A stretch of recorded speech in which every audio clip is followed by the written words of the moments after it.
Di tengah volatilitas dan ketidakpastian pasar keuangan global, banyak negara di dunia mulai menghitung ulang seperti apa potensi pertumbuhan ekonomi mereka.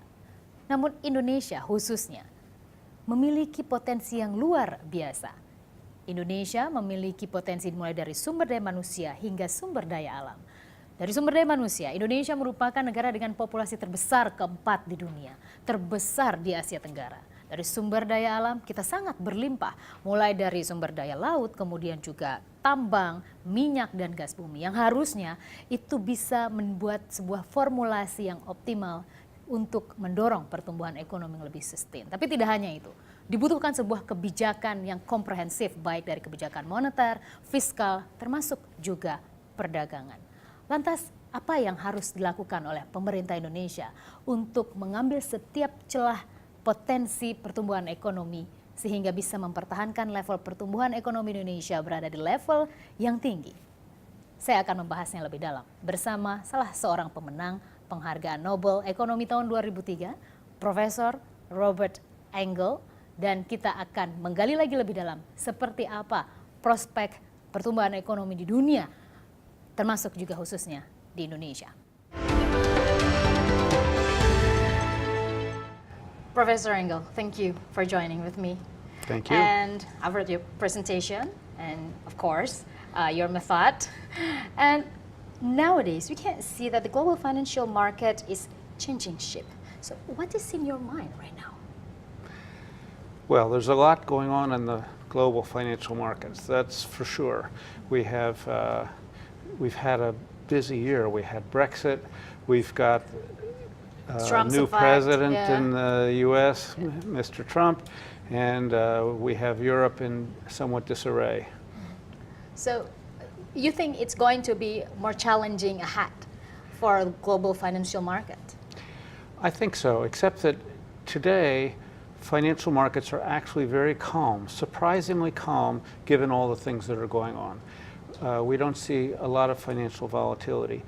I think that we expect that it's going to arise from a lot of these events that are going on, but at the moment we don't see it.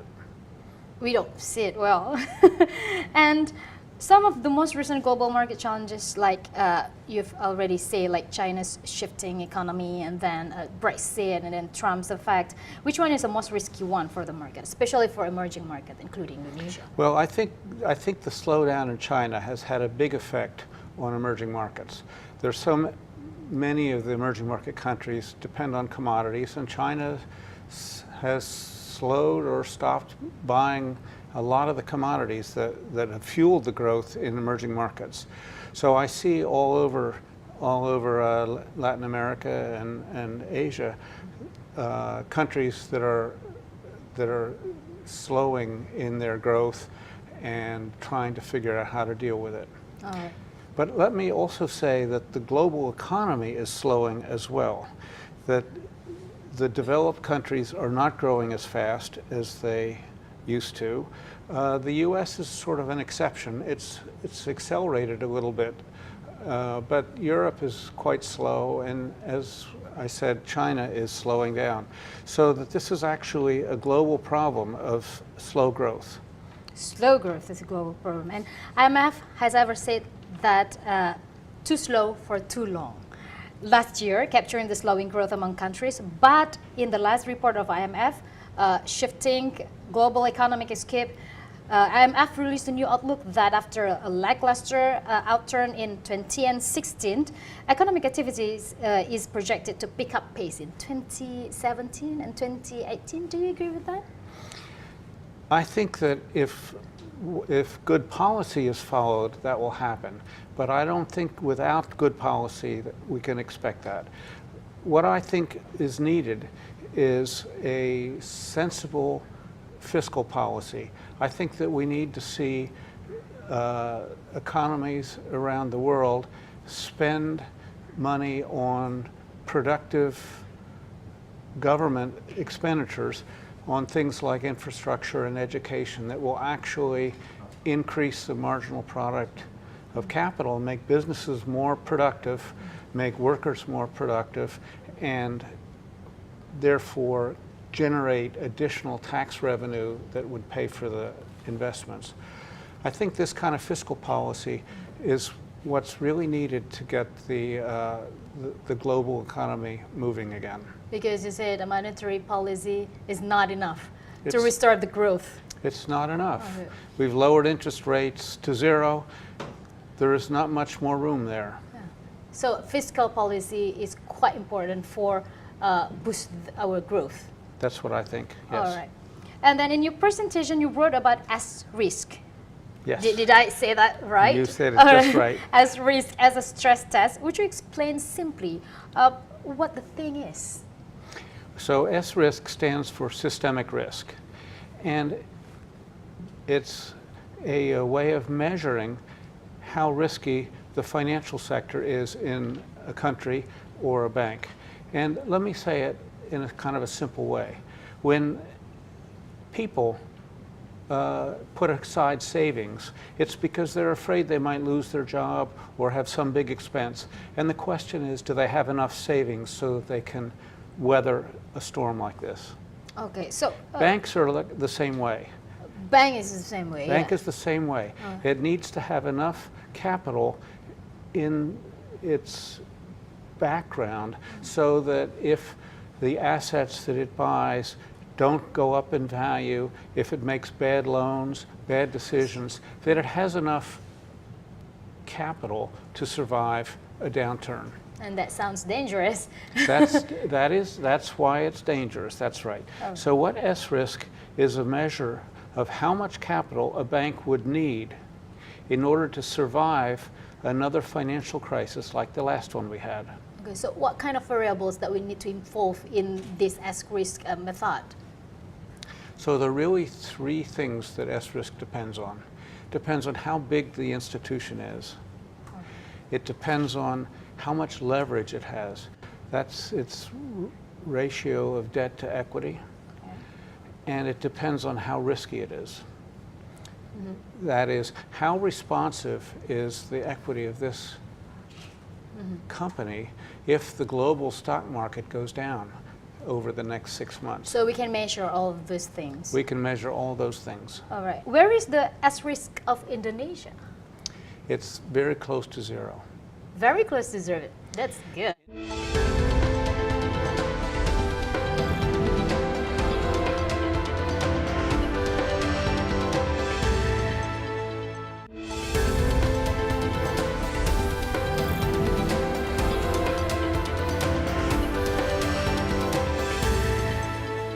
Watch methods have unleashed the floodback. Robert Engle ketiga memenangkan hadiah Nobel di bidang ekonomi bersama Clive Granger pada 2003 lalu. Pria kelahiran November 1942 ini meraih hadiah Nobel berkat penelitiannya yang membantu para ekonom memprediksi sekaligus mengevaluasi resiko yang akan terjadi dalam pasar keuangan. Penelitiannya dianggap sangat relevan dengan pasar keuangan karena mampu menganalisis pengembalian aset investasi berdasarkan risiko dan menentukan harga saham yang bergerak liar. Metode dan model penelitian Robert yang diberi nama Autoregressive Conditional Heteroscedasticity (ARCH) dianggap membantu para ekonom menganalisis pergerakan saham dan mempermudah untuk membuat prediksi yang lebih akurat. Model temuan Robert ini juga membantu para pelaku pasar untuk menganalisis harga aset serta risiko portofolio. Berkat metode Robert ini, seorang pengusaha atau pelaku pasar keuangan bisa meminimalisir risiko dari kebangkrutan. Robert Engle menamatkan pendidikan sarjana di Williams College pada 1964. Dia kemudian melanjutkan pendidikan masternya di bidang fisika Universitas Cornell pada 1966. Dia mulai menggeluti bidang ekonomi saat lulus dari Cornell 3 tahun kemudian. Usai menamatkan pendidikan doktornya, Robert kemudian dipromosikan menjadi Profesor Madya Ilmu Ekonomi di Massachusetts Institute of Technology. Pria kelahiran Syracuse, New York ini juga mengajar di Universitas California San Diego. Tahun 1977, dia kemudian diangkat menjadi Profesor Universitas California San Diego. Sekarang dia juga mengajar di New York University dan masih aktif meneliti. Dia juga aktif melakukan tinjauan terhadap jurnal ilmiah bidang ekonomi. Penelitiannya juga telah menghasilkan model statistik yang inovatif. Ia juga mengembangkan untuk menganalisis sistem aset yang lebih besar, volatilitas waktu nyata, pasar mikro, dan sebagainya.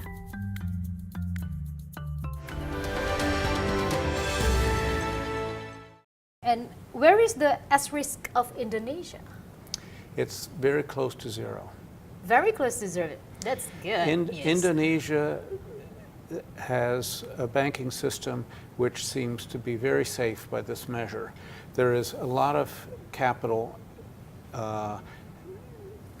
cushion in Indonesian banks. But I don't think we should be quite so happy about that, because what it really means is that the Indonesian banks are actually too cautious. All right. They're So I cannot be happy for now. They have so much savings and so much resources that they're not actually investing and making loans to the business community that might need them. All right. So you mean like a productive sector? That's right. All right.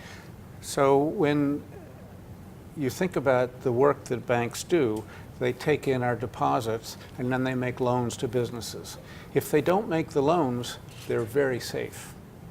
If they make too many loans, then they're risky.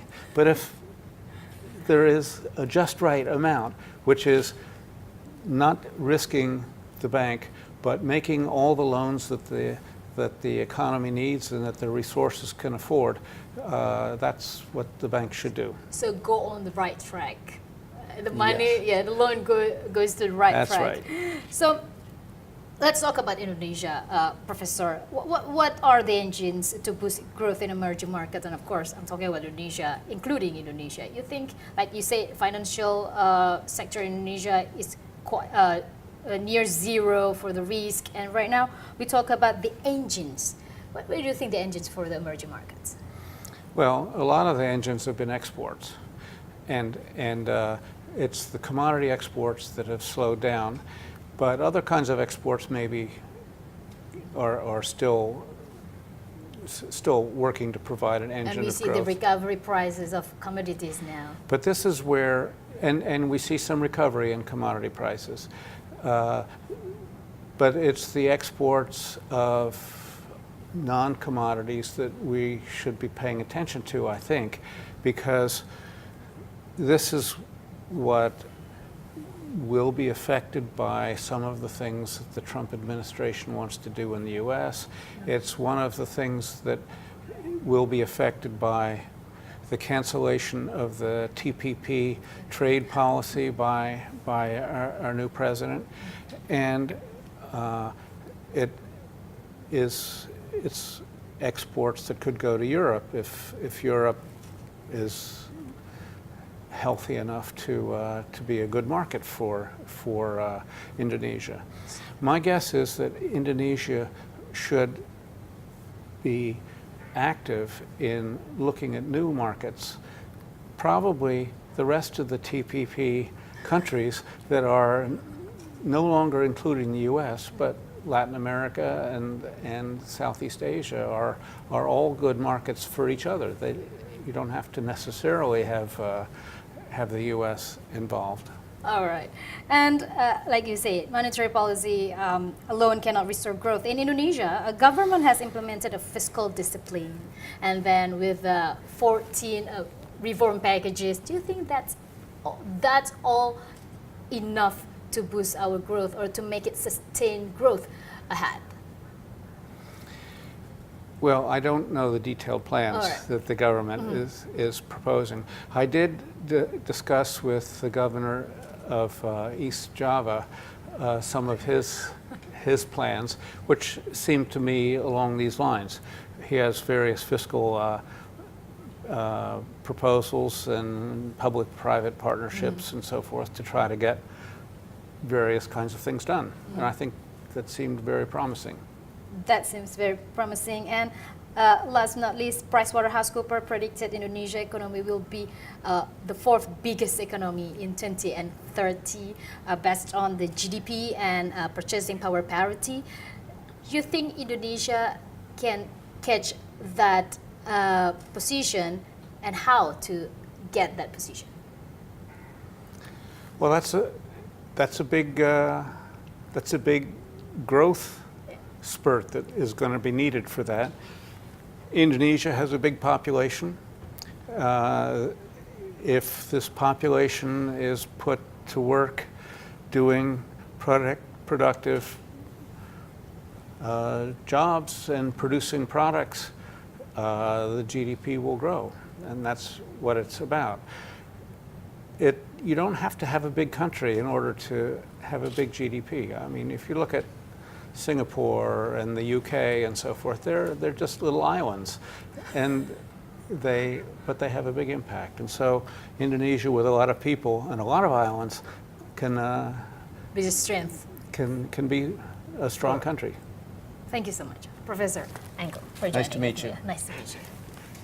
Demikian tadi perbincangan saya bersama Profesor Robert Engle, dan kami akan memperkaya lagi seperti apa sesungguhnya potensi ekonomi Indonesia ke depan bersama salah satu ekonom ternama dari dalam negeri.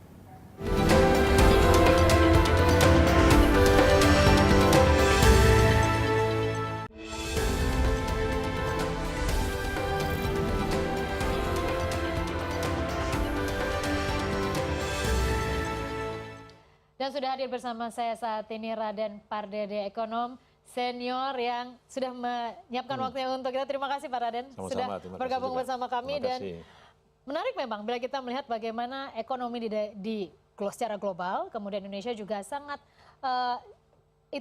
sangat terpengaruh dengan faktor eksternal, sangat kuat faktor eksternal untuk ekonomi Indonesia. Tapi Anda sendiri melihat seperti apa pasar global di tahun 2017? Akankah lebih baik dari tahun lalu? Kalau kita lihat di sementara waktu ini, kelihatannya semuanya cukup baik. Ya, kalau kita lihat volatilitasnya juga relatif menurun sebetulnya. Dan capital market di Amerika kan membaik luar biasa. Jadi extremely calm. Boleh katakan, kok ini jauh lebih bagus yang diperkirakan semula. Karena awalnya mereka memperkirakan kalau Hillary menang, mereka akan lebih tenang. Nah, ternyata Trump menang, tenang juga market ini, bahkan terjadi rally di pasar keuangan. Bahkan hit record juga ya Pak. Hit record. Ya. Jadi ini kadang-kadang kita nggak mengerti ini. Jadi orang-orang di pasar keuangan ini melihat bahwa Trump ini lebih berisiko. Tapi memang orang di pasar keuangan ini senangnya risiko. Karena di mana ada risiko, disitulah ada return. Ada gain di situ. Itu gain di situ. Biasanya apa antisipasi yang bisa dilakukan oleh pemerintah untuk menjaga tidak ada celah sama sekali untuk kemungkinan krisis masuk ke dalam negeri karena faktor eksternal yang terlampau kuat tersebut? Apa yang harus dilakukan oleh pemerintah? Nah ini memang faktor terutama di OJK yang saya lihat paling penting ini. Faktor kehati-hatian itu tetap dijaga, OJK dan Bank Indonesia. Sejauh ini menurut Anda seperti apa?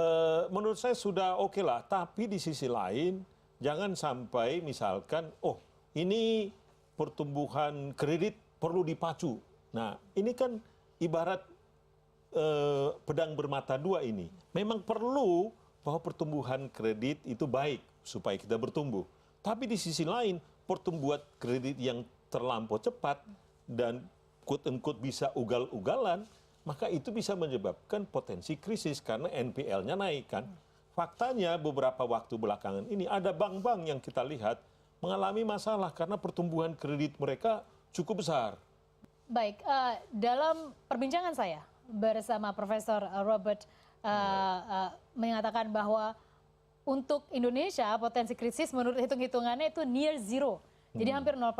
Ya saya kalau menerima data itu kan kita happy biasanya. Betul. Tapi mungkin Anda punya sebuah warning juga karena ada juga istilahnya black swan tadi. Seperti apa itu? Fenomena seperti apa itu? Ada yang kita sebutkan black swan adalah biasanya kan angsa itu adalah putih kan. Tapi bisa saja tiba-tiba ada black swan. Black swan adalah sesuatu yang kita sebut the unknown. Sebetulnya yang kita tidak tahu apa yang terjadi itu. Black swan itu menurut saya yang sekarang ini senario ini adalah satu bahwa Trump itu unpredictable. Karakternya tidak bisa diprediksi. Nah, biasanya di dalam global financial crisis manakala terjadi kita lihat calm tadi tenang tapi tiba-tiba bisa terjadi gejolak ya. Di mana pada saat katakan yang paling barulah 2008 mereka itu memberikan likuiditas kepada baik bank di Eropa, kemudian di Meksiko, di Brasil, di Korea, bahkan Singapura waktu itu. Karena yang bisa mencetak uang dalam US dollar adalah Amerika. Ingat, bahwa currency di dunia ini masih mayoritas Amerika. 90% masih dia. Jadi meskipun ada negara besar seperti Cina, kemudian Jepang dan Eropa itu, kalau sudah masalah likuiditas keuangan di dunia selalu bergantung kepada US dollar. Nah, kalau Amerika tidak mau mengambil responsibility itu, tanggung Karena jawab kebijakan itu, Trump tadi yang karena Trump yang tidak unpredictable. predictable, apa yang terjadi? Kalau terjadi tiba-tiba gejolak, terjadi persoalan di likuiditas, udah tiba-tiba likuiditasnya hilang, dry up. Kita kecil tapi bisa vulnerable karena global financial crisis yang bisa merembes ke kita. Jadi contagion itu. Yang kedua, beliau tadi selalu menyatakan persoalan kapital. Karena mungkin background-nya sebagai pebisnis Betul. mungkin. Nah, saya melihat bukan Profesor Engle, dia melihatnya dari sisi kapital. Profesor Engle, oke. Kalau saya melihat dari sisi likuiditas paling penting. Karena di financial market, terutama di bank itu, yang problem adalah mismatch di maturity-nya. Jadi kan saya dapat tabungan, saya kumpulkan tabungan, ya dana pihak ketiga, kemudian saya pinjamkan. Kemudian yang saya pinjam ini kan long term, bisa 2 tahun, 3 tahun, 5 tahun. Sedangkan dana tabungan tadi itu, dana pihak ketiga ini, setiap saat bisa diambil kan? Jadi mismatch dia. Nah, persoalannya menurut saya di Indonesia ini bukan soal di kapital. Kapitalnya cukup. Itu tadi yang saya debate dengan dia. Kapital kita bisa cukup, bank kita. Anda artinya tidak sependapat dengan Profesor Engle? Tidak sepenuhnya itu pendapat. yang disebut dengan as risk. Gitu. Ya. Oke, jadi karakter di Indonesia itu lebih ke likuiditas menurut Anda? Sebetulnya bukan hanya karakter di Indonesia. Seluruh dunia. Di seluruh dunia ini yang paling penting kalau di financial market dan di banking sector adalah likuiditas. Tapi kemudian tadi Anda tidak sependapat dengan Profesor Engle, Robert Engle dengan masalah likuiditas kemudian capital. Tapi bagaimana dengan pernyataan Profesor Engle juga menyatakan bahwa monetary policy is never enough untuk restore growth. Anda juga sebenarnya bahwa fiskal memiliki kontribusi yang juga besar dalam kalau itu saya setuju sekali karena keadaan sekarang kan kalau kita hanya bergantung kepada monetary policy, misalkan suku bunga sudah turun. Karena itu sudah terbukti. 4,75 lagi ya. Ya, sudah terbukti di berbagai negara itu kan sudah turun dia. Kita lihat negatif interest rate di Jepang. Di Eropa ada yang negatif, ada yang nol. Di Amerika juga waktu itu hampir nol. And yet pertumbuhan tetap nggak bergerak. Ya. Jadi oleh karena itu memang monetary policy ini tujuannya tidak pernah untuk menggerakkan ekonomi. Dia hanya men-smooth saja bagaimana membuat stabil. Dia meng-stimulate sedikit. Tapi selanjutnya dia nggak bisa. Oleh karena itu dia sebutkan tadi, dia tergantung kepada fiscal policy. Bagaimana supaya fiscal policy ini, kebijakan fiskal itu, dia sebutkan bukan mau budget defisitnya segede-gedenya, tetapi adalah bagaimana kita merealokasi ya spending ini, belanja ini ke tempat yang lebih produktif. Jadi harus realokasinya. Dan dia usulkan tadi adalah seperti yang kita tahu, infrastruktur dan pendidikan, kan itu yang disebutkan tadi. Jadi dua hal tersebut. Pak Raden, bahwa kemudian kita tahu bahwa Indonesia tahun ini dalam APBN 2017 memprediksi pertumbuhan ekonomi di 5,1%. Kalau hitung-hitungan Anda? Saya pikir memang sekitar itu, 5,1 yang nggak jauh dari situ. Anda sudah memasukkan Trump's effect di dalam hitung-hitungan? Iya, saya pikir di situ 5,1, 5,2. Pengaruh Trump's effect ke Indonesia dari sisi growth sangat kecil sekali.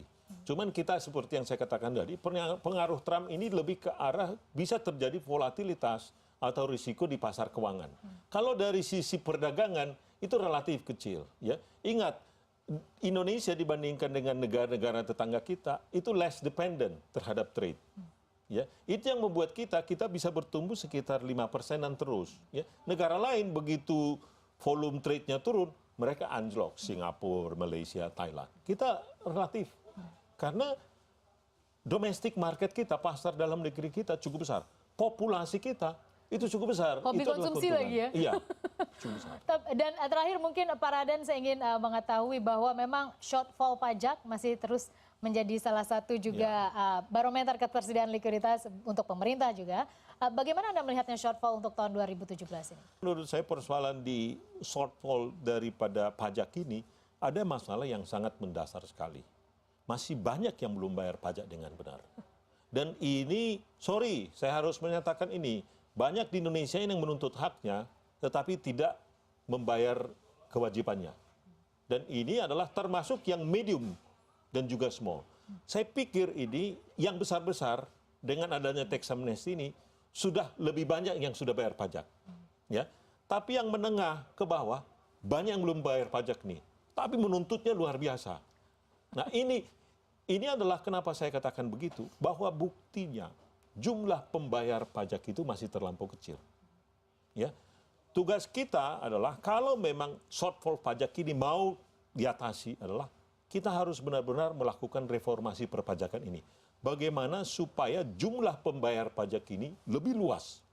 Semuanya harus bayar pajak. Berapapun yang dia bayar, bayarlah pajaknya. Jangan hanya menuntut saja ini.